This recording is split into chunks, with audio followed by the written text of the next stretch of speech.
All right. Hey, friends. We've got some background noise today. I think the heat's running or the AC's running or something. So I don't know if you guys hear that on your end. Cool. We're live on Facebook and YouTube today. And I'm going to talk about myself today. No surprise there because this is my live stream, so I get to talk about me. But it's a safe space, and it's the space I've created. You guys do hear that noise. I'm so sorry. I will... Let me see if I can do anything about that while I introduce what I'm doing today. Let's see here. Let's do... Does that help at all? I don't know if that's going to make me quieter too. Nice, Elliot. I see her. I'm feeling it. I'm feeling this. Well, I don't know if that was a Blink-182 reference or not. Anyway, it might be the water heater. There's definitely, yeah, something's running down here, Bert. Anyway, where was I? So, this is, this channel is a safe place for me to talk about myself. And also our journey, this journey that Bert and I have been on together to become parents. And why do I start that because you guys have been here as I share with you on a weekly basis the struggles that I'm going through internally, emotionally, everything, celebrating wins with you. And I love that you're here for the ride. I did something big. I did something really big, and I'm going to start there because you guys, I've been talking about it for a few weeks, how it's been such a challenge for me, not to share our journey here, but to share our journey on the social media, the Facebook and the Instagram public space, where everybody can see it and share it and comment and like and love and whatever it may do to them internally too, emotionally. So, I am proud to share that yesterday I told the social media that we're pregnant. Marcus is saying, woohoo, you did it. Yeah. You guys, it feels like a really big deal. It's kind of, it kind of feels a little silly when, I'm thinking about it, and I'll probably think back on this and be like, what was the big deal? But because we've been talking about it, I think that this was a challenge emotionally, after going through what we'd gone through and being part of the infertility community. And I was worried about people's feelings that would read that, and it would be hard for them, like it was hard for me during my journey and seeing other people post about pregnancies and well, here I am. And the cool thing is I kept it simple, and I was rewarded for my bravery. I'll kind of paint a picture for you in case if you aren't friends with me on, personally on Facebook or Instagram. We went to the Blink-182 concert last night, which was awesome. And I asked a friend to take a picture of me and Bert, full body, at the concert. I posted a single picture that said, "This is 40 and baby's first concert, expecting in August," and celebrating all the small things at the with Blink-182. So that's all it said. There was no mention of our journey, no mention of loss, no mention of how, or acknowledging how it might be for other people that see that, which is what I kept thinking I was going to include, but I didn't. And Bert, he had to tell me for probably a good, I don't know, I had my thumb hovering over that post button for quite a while. He's like, just push it, just push it, just push it. I'm like, fine, I did. And then, so that was actually that was in between the bands, right? You know how there's kind of like, 10, 15 minutes in between bands when you go to a concert. So that happened right before Blink-182 went on, and it was exciting to finish such a great concert. Ooh, and good. The water heater or whatever it was just turned off, so maybe it'll be a lot clearer now. you know, that to finish up a great concert and then look down and see so much support had happened, and you know, within the time of, you know, a band doing their set on stage. So you know, I share this why to, you know, maybe it's inspiring, who knows, maybe it's not, but things that are scary, sometimes you really just have to do it. And you know, and it, I will say, it does feel better now that I've done it. There was such a huge outpouring of support, and yeah, it was tied with my birthday too, you know, so there was a lot of happy birthdays and congratulations all mixed together. But it was really, really great. And even more so was a lot of people commenting, you know, suggesting like, I'm so happy for you guys, because they had known our struggles, because I had posted before about our miscarriage and our journey, you know, when I first started this channel, and it had invited people to come and follow. So there were people who somewhat acknowledged that, and I hadn't even thought about that part of it. It's like, what about all those people that need to hear that we hit success, you know? So so anyway, that happened, and that's a big deal, and I'm glad to share it here with you guys. So hello, I see your comments, everyone. Kim's watching. Dad, Mom, Marcus, thanks guys for commenting. Laura, thank you for saying that was a sweet post. I appreciate it. And Marcus saying it was so nicely done, and that it was, and that he was so happy he saw it out in public. So that was a great way to end the birthday weekend. I will say that weekend was not all roses. I'm gonna not get into detail about what threw us off. I will just say that being foster parents comes with challenges, obviously.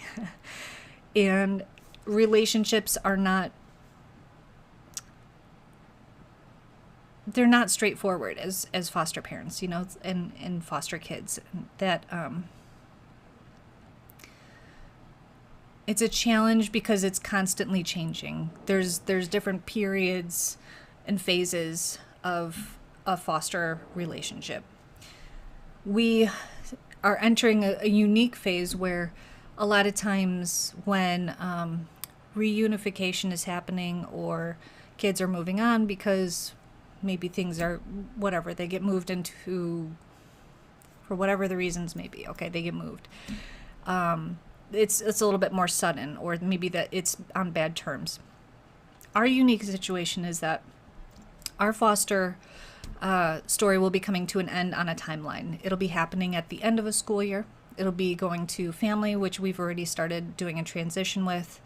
But it comes with complications. And the complications is separating from this life that we've known for the past, since September, however many months that's been.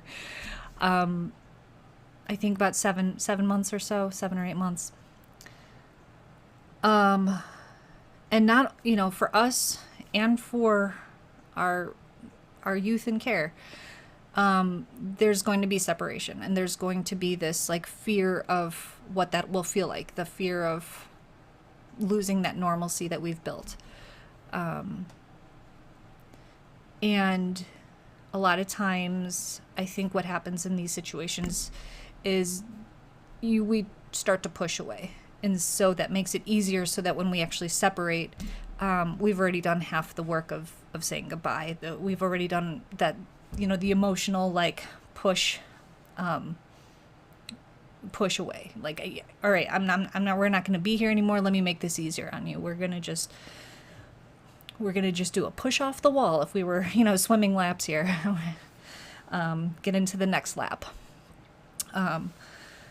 It's something that we thought might happen, and it has, I think, started to happen. And it's not a very, you know, like, it's not in the home, it's not happening in our faces, it's happening in other ways, and it's happening with a mix of a lot of other emotional things that are coming up.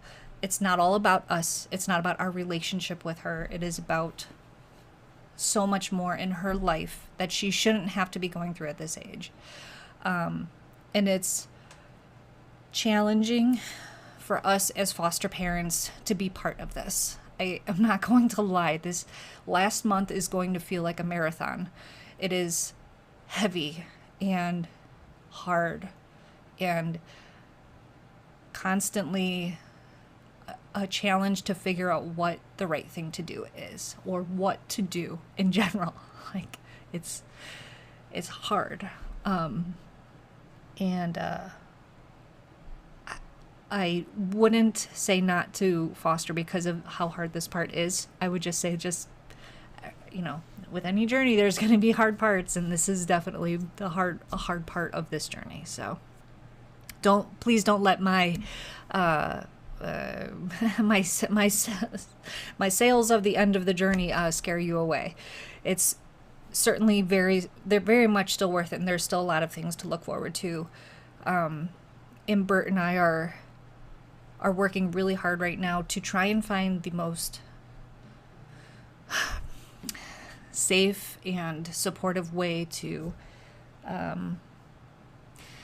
finish this family together, and make sure that it ends on good terms and that we all keep our sanity. So I know I'm probably speaking in pretty broad strokes here.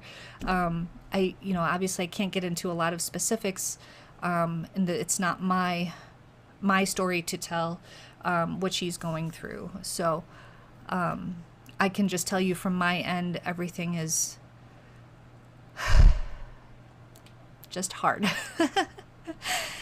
It's hard, but we're not giving up. But I will be honest, like, it did cross our mind on Saturday to give up. It really did. It was like, do we just call it quits now? We got close. Like, should we just stop it now before it gets worse?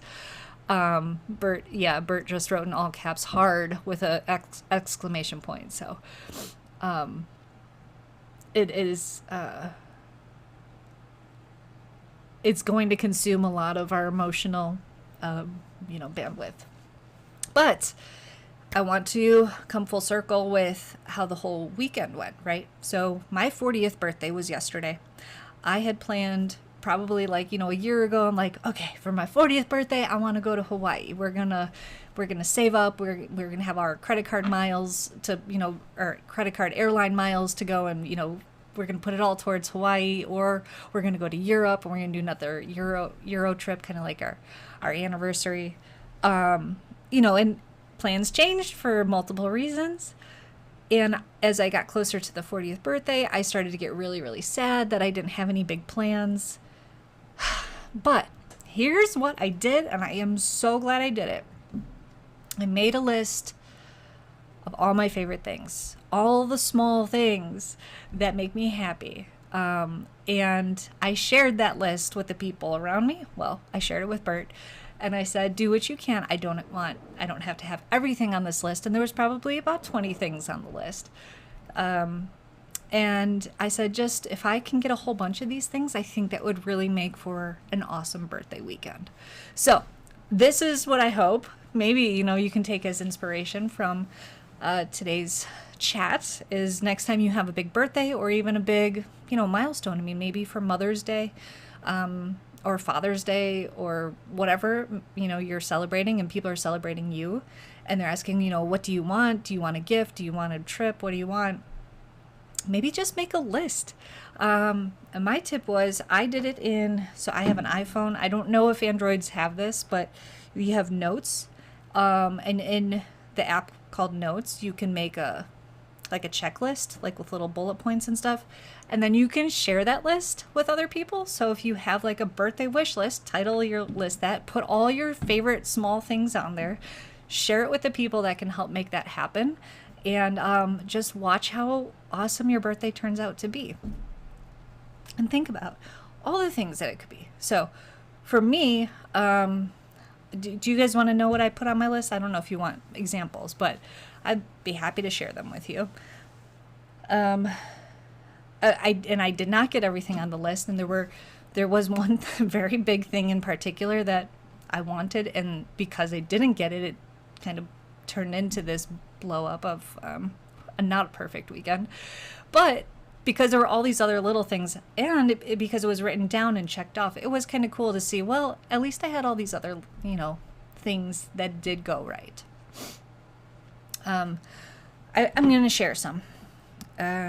Marcus is saying, Europe will still be here when you turn 50. I hope so. We'll see. 10 years from now. The way the world's going, who knows? But hopefully it'll be here. Hopefully we'll still be here. All right. So I'm pulling up my birthday list. Okay. I treated myself to a yoga class. I put it on the list. I called over to my favorite local yoga studio and make sure that they would have me in class considering my prenatal condition. They wrote back right away. They were so welcoming. It was an incredible class. It was such a nice way to start my Saturday morning, calming and just giving myself an hour and 15 minutes to connect with myself, my body, self-care, relaxing, stretching, doing what my body needs, and reminding myself that this is a place I can come to. So I think I'm actually going to sign up for more yoga classes because that was a very rewarding experience. I wanted tacos. List your favorite foods on your birthday wish list. And it doesn't just have to be one meal, by the way. So I had tacos on here. I also had chicken and waffles because it's a rare breakfast treat. And guess what? It was incredible. I got both. I did not want to do a big thing with friends. I've done that usually as a big kickball game. We had talked about doing a pickleball tournament this year.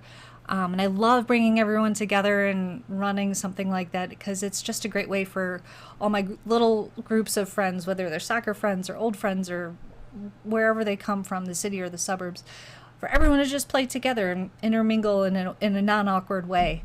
And I just didn't feel it this year. I didn't want to feel like I was putting on an event for everyone else on my birthday.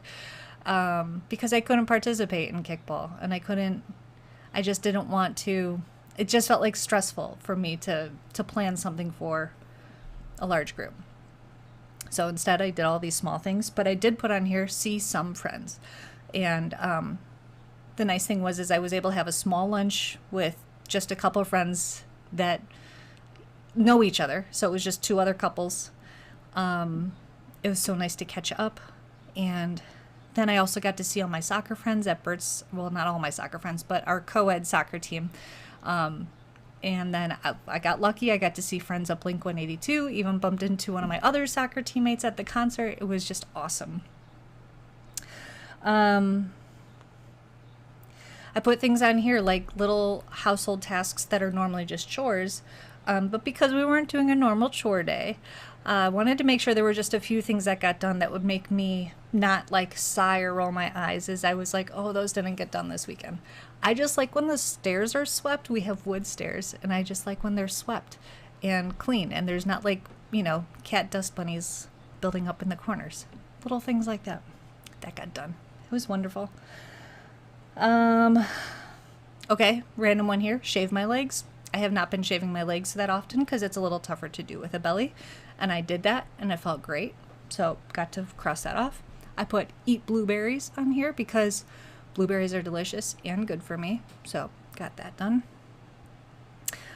Clean sheets on the bed. I love the feeling of clean sheets. And then there's a few things I didn't get to. I'm going to actually have carrot cake. I did get a carrot cake. That wasn't crossed off. Okay. Oh, and I did take a picture with the cats. Simple thing. I don't take enough pictures of myself recently, so I put it on the list. Take pictures. Okay. Take a nice picture showing pregnancy belly. Did that one too.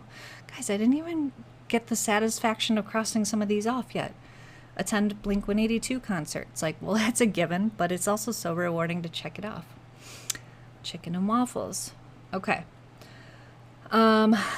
You guys, I think I've talked about Joe, our cat, before, and how he has a stuffy nose and how he blows boogers all over things.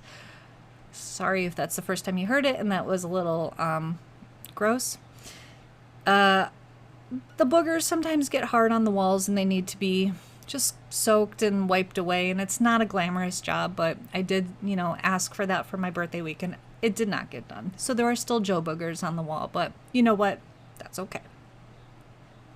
I put take a relaxing bath. Never made time for it. And then there was a general one on here. It's been my new favorite thing as I continue to go through a changing body, which is feel like a beautiful pregnant goddess. Check. Great segue. And this is probably where I'm going to kind of wrap up how things are going. Because we talked about fostering, we talked about the birthday. Now, pregnancy. Today was the glucose test. If you've been pregnant before, know people that have gone through pregnancy lately. There's a point in the prenatal experience where you need to down a 10-ounce bottle of not great tasting, it's a super sweet liquid, wait an hour, and then have your blood drawn, and this is called the glucose. I think it's called the glucose test. It could be actually called something else. But what they're measuring for is like diabetes. And you know what? Actually, Kelly could probably tell us more about this stuff because she's been pregnant 3 times now and gone through this test so many times. But I went into this thinking, no problem. I know, not to have sugar on the morning of the test, and then I should be fine. Now, yesterday was my birthday. I had carrot cake. I had a shake from Portillo's. I had a Coca-Cola with dinner because they didn't have any other soft drinks where we were, and I wanted something other than water. I had chicken and waffles for breakfast, which included syrup with it. I had so much sugar yesterday. So, hindsight, whoops, kind of bad timing.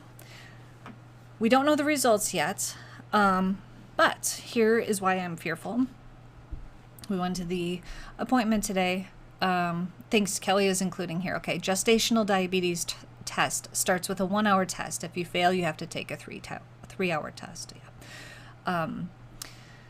Hopefully I pass and I don't have to do the 3-hour, but at least I do have a second chance if this one doesn't work out. I got to my prenatal appointment this morning, and one of the things that they do your blood pressure, which is great. I have great blood pressure. Go me.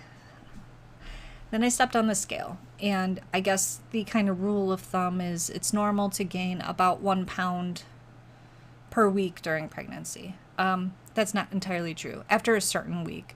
So I think the normal range that the doctor cited today was something like, and Bert, correct me if I'm misstating this, is like somewhere between 25 and 35 pounds of normal weight gain during your entire pregnancy. I had actually kind of been below the normal weight gain up until my last appointment. And then this week, this appointment, right? So since my last appointment 4 weeks ago up until today, I'm embarrassed to say this out loud. I'm really struggling with this today, guys, because I consider myself a healthy person and that I eat well. I've gained 12 pounds in 4 weeks. Okay. I hate it so bad because right before the appointment, my boss had texted me and said, hey, we're going to celebrate your birthday in the office today. What would you like? And I said, top 3 faves, cookies, donuts, and what was the last thing? I said there was one more thing. Cookies, and I specified soft cookies too. And something else that was sweet. And what were there at the office for me, when I got back was cookies and donuts. Well, to make it even worse, because I couldn't eat those cookies and donuts when when we went to go celebrate. The card that they all signed for me was all donuts, as the decorations. It was just it was just one of those the worst timing ever as far as when I'm feeling like I really could use a donut right now and they're just all over everywhere for me to just take and have. And I have to really exercise willpower. I see Paul's comment here. I've gained 1 pound a week during your pregnancy too. Well, thanks for being there with me. Yeah, Bert's saying he's been gaining 2 pounds a week. It's not true. He's not been. But Bert supposedly read something. He's storing energy for when the baby is here. So the husband is supposed to gain weight too, so that when he's up at all hours of the night, he's got all that energy ready to go. Okay. So I identify as a fit and healthy person, and this was a really, really rough appointment to come out of. And then we also got birthday lunch for me, and they're like, what do you want? And we went with Potbelly's, which is a sandwich shop here, which are delicious sandwiches too. And I had to get a salad because of all the, I think the bread and all the sugars and everything. I'm just like so full of guilt right now that I don't know that this happened. And I gave into that whole like, oh, you're eating for 2. And, I don't know. I feel pretty bad, guys. But I'm determined to get back on track, and I've gotten back on track before. And I'm just hoping, hopefully that this isn't a gestational diabetes, that I just sealed my fate into. But if it is, that's okay. It's part of the journey. And the thing is, it's not forever. It's a pregnancy thing, and there's plenty of stuff. And as Kelly points out here, gestational diabetes isn't diagnosed based on how much sugar intake you have, but it's related to the placenta. Okay. And luckily she's here to educate us this. And she also says, depending on levels, you can either take medication to keep it under control or manage it via diet, taking 4 blood samples per day. And yeah, see, that's all. That's it. They're doing the test so they can monitor it and they, get it under control. Kelly's asking if I've had any heartburn. I have had very little heartburn. And every time that I've had it, it's been very short-lived. Like by the time I even get the roll of Tums out, I'm like, oh wait, never mind, I'm good. So I'm actually doing pretty good with that. So far. I do know that happens a lot of times in 3rd trimester, and I'm still in this beautiful 2nd trimester until the end of May. So trust me, I'm appreciating the current state that I'm in as much as I can be right now, as far as it feels miserable to be sleeping on my side because I'm usually a back sleeper. Waddling around a little bit of back pain, but I think in a few months I'm going to look back on how I am right now and say, wow, I really didn't know how bad it was going to get later on. So I'm trying to appreciate how things are, trying to look at myself and appreciate my changing body and what a miracle this truly is to be going through. It still blows my mind that there's a human inside of me, and I can feel it. It's all the time kicking. But Paul, thank you for saying that too, that I'll be okay from one overthinker to another. You really, you do call me out on the overthinking, and I love it.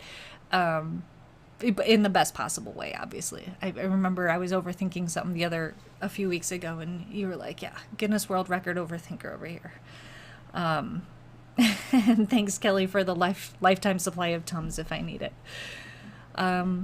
So anyway, I'm doing as best as I can, considering all the ups and downs we've been through lately. And, a reminder, to be gentle on yourself if you're going through the same ups and downs. Focus on the good things. You know what? I'm going to even say this. This list that I had that kind of helped me with all the small things that would make me happy, maybe just make one for yourself for the week. What are some little things that would take 5 minutes for you to just kind of go back to your happy place? Do you know how bad I want to put donuts on the list? And I was so pouty today thinking I can't have the donuts that are on the table right there. And the carrot cake that Bert made me take from home to the office that I would share with my coworkers and not eat it myself. And I'm like, I think I'm happier when I eat donuts. That's not justification for putting it on the list, though. So, anyway, fill your list with lots of little things that are not, I guess, bad for you, that make you feel good, both health-wise and happiness-wise. Oh, and hi, Christy. Christy's on the Facebook offering some comments too. She's saying, hi. Hey, I was on a diet during pregnancy. I had gestational diabetes. Okay. So, see, this is a very common thing. And Christy's also an extremely fit person. And kind of, Christy, now that you're saying this, and also knowing Kelly's a soccer player, I do know a ton of very fit and active people that have had gestational diabetes while pregnant. Okay, so maybe I should ease up on myself. Okay, I got this. We got this, guys. Okay, so anyway, I'm gonna wrap this up. I was feeling really blue before this, and I'm glad I talked it all out with you. Yeah. No, Kelly, don't say crumble. Oh my God. Okay, so Crumble cookies, guys, if you ever come to Chicago, I don't know if this is a national brand or not, but it's definitely in the Chicago area. Crumble cookies are like this big. And you don't even usually eat it yourself. It is like a cookie to share. Not like one of those like big like cookie cake things that you can like write on. Like, it's not that big. But they only come out in like 6 flavors per day or whatever the week is or something like that, and they're like fancy flavors, and they're very, I don't know, there's a whole thing about them. So, oh my God, you have no idea. Crumble cookies, Kelly, like, I would definitely go for that, but I can't. You know what I'm gonna do? I'm gonna make a nice fruit platter, and that's gonna be my sugar intake, but it's also gonna have lots of good stuff in it.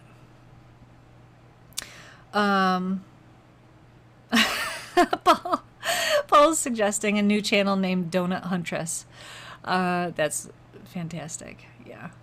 Have you watched their videos on the website? There are some sexy sugar videos. Yeah, might attract people looking for something else, but anyway. Laura's saying they have crumble cookies too, but they've been disappointed. What? Oh, I mean, some people don't like some of the flavors. I recommend like getting the 6-pack, one of each of the flavors, and then like have like 6 friends over and like cut them each into 6 pieces. Then it's like you only ate 1 cookie, but you tried 6 of them. That would be, if I was going to suggest a cookie party, that would be it. So yeah. And Marcus, absolutely, a happy list. That is my tip for the week. Make yourself a happy list. Fill it with 20 tiny little things that make you smile or feel better, and see how many you get through this week. And maybe, if you're feeling brave, share it with somebody so that they can help make those happy things happen for you. So I think that's a great way to sign off for today. So I'm going to do that. You guys, from the bottom of my heart, thank you for being so encouraging on all my ups and downs and listening to me ramble on week after week. Who knew that I could talk for this long straight, for this long? Anyway. Okay. And yeah, and Kelly's right too, that crumble's not for everyone, because sometimes they're just so soft that if you're into crunchy cookies, maybe crumble's not for you. Okay. You guys I love the comments today. Great chat. You guys rocked in the chat. I will see you next Monday, and yeah. Have a great week. I'll see you guys then. All right. Bye. No, that has not been working lately. Let's try this. Wait.